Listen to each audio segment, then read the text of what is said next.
In today's video, I'm going to teach you how to create a flange. We'll walk through the entire process from a blank design to a clean sheet metal flange, keeping everything simple and clear.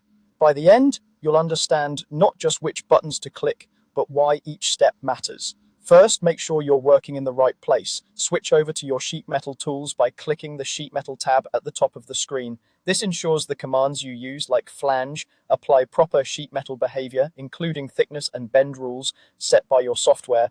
If your project has specific standards, make sure those are active before you start, but you can proceed with defaults if you're just learning. Next, create the sketch that defines your part. Start a sketch on a plane that makes sense for your design. Front, top, or right plane, all work depending on how you want to build the part. Draw the profile of your part as a closed shape. Every edge should connect with no gaps or overlaps, since the flange command needs a watertight outline. Use dimensions to keep it accurate, and snap to the origin if you want a stable reference. When you're satisfied, click Finish Sketch. Now, turn that sketch into the base of your sheet metal part. Go to Create, then select Flange.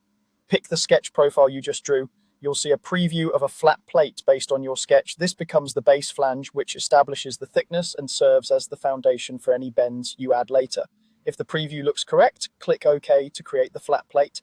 With the base in place, let's add a bend along an edge. Open Create again, choose Flange, and click the edge where you want the bend to form. The software will preview a flange coming off that edge. If the flange appears on the wrong side, look for an arrow or flip control in the preview to switch direction. This gives you a quick visual confirmation before committing. Finally, set the height and angle of your flange. Drag the on-screen arrow to control the length and adjust the angle control to set how far it bends from the base, whether that's a small jog or a full vertical return.